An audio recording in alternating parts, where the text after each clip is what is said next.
Welcome to Melos Vlog. So yun po mga boss, meron po tayong customer po. Ayan po mga boss. So bali hinila po itong motor ng ating customer. Kaya po mga boss, kaya ititrace po natin kung ano po talaga yung sira ng ating motor. Kasi nga po mga boss is meron po tayong nakita dito po sa kanyang engine po. Kasi nga po yung engine, check engine po niya mga boss is nag-blink po. So bali ititrace po natin kung bakit siya nag-blink yung check engine po niya mga boss. Ayan po mga boss. So bali i-check po muna natin bago po natin palitan itong sira ng ating motor. Ayan po mga boss. Bago po magpalit ng ating mga materyales po mga boss, una i-check po muna natin yung sira ng ating motor bago tayo magpalit. Para sa ganun is iwas malaking gastos. Ayan po mga boss. So ayun po mga boss. So bali pagmasdan po natin itong check engine po niya. Kasi nga po is umiilaw po ito. Code 36 po yung nabasa po natin dito sa kanyang check engine. Kaya hahanapin po natin mga boss. So ayun po mga boss, pagmasdan nyo po at bilangin po natin yung check engine niya. 1,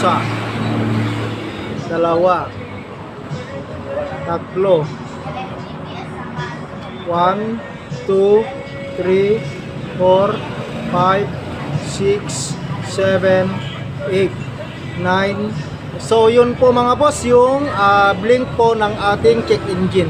So ibig sabihin po yun mga boss is talagang may sira po or something dito sa kanyang motor. Kasi nga po is naulanan daw at tumirik itong motor ng ating customer. Kaya hahanapin pa po natin kung bakit siya hindi umandar ng ating motor. Ayan po mga boss. So ayun po mga boss. So bali ang nakita po natin sira ng ating motor po mga boss is dito po sa kanyang FI. Ayan po.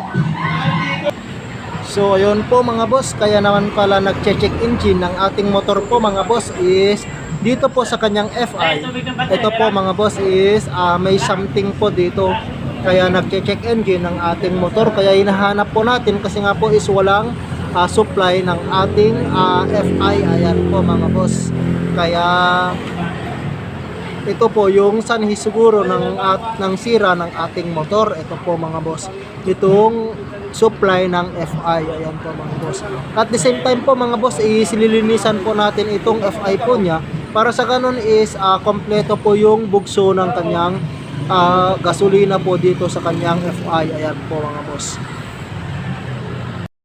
So ayun po mga boss. So bali maglilinis po tayo ng FI gamit po ng ating DIY tools. Ayan po mga boss. Gagamit po tayo ng CVT. Ayan, power spray CVT para sa ating FI at saka yung throttle body po niya mga boss. Ayan po mga boss.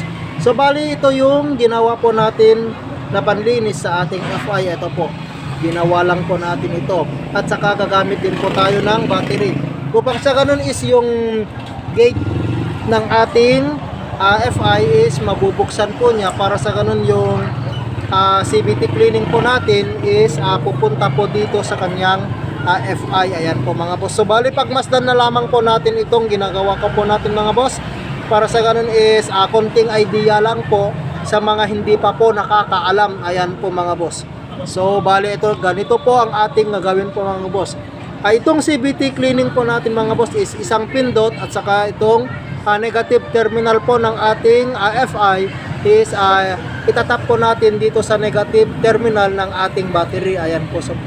So bali yung positive po natin mga boss, so bali steady na lang po yan. Para sa ganun is hindi po natin magagalaw yung positive po niya. Ayan po mga boss. So ganito po. Yan po mga boss. So bali pagmasdan nyo po itong FI po natin. Ayan po mga boss. Pagmasdan nyo po. Ayan po mga boss. Pindutin ko po to. Tapos ayan po mga boss. May lalabas po yan. Ayan po mga boss. So bali meron po. Ayan po. Ayan. Ayan po. So bali okay na po itong ginagawa po nating FI. Kasi nga po is buong buo na po yung ilalabas niyang gasolina po. Ayan po. So okay na po ito. Malinis na po ito mga boss. Ayan.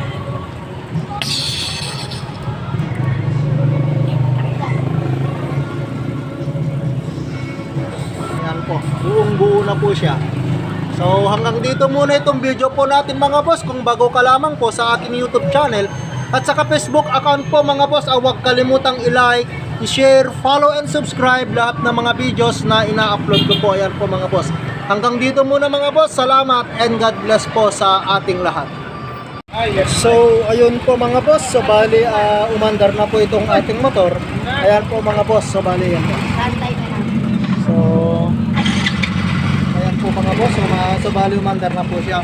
So bali ang nilinisan po lang po natin mga boss itong FI po niya mga boss. Pagkatapos nawala na po itong check engine po niya. Ayan po mga boss. Wala na po yung check engine. So ibig sabihin po mga boss is goods po itong ginagawa po natin. Ayan po mga boss. Shout out po sa may-ari. Ayan po mga boss. Ayan. So hanggang dito muna mga boss itong video po natin. Kung bago ka lamang po sa ating YouTube channel at saka Facebook account po mga boss, huwag kalimutang i-like, i-share, follow and subscribe lahat ng mga videos na ina-upload ko po. Ayan po mga boss. So hanggang dito muna mga boss. Salamat and God bless po sa ating lahat. Ayan po mga boss, 2 joints. Ayan po.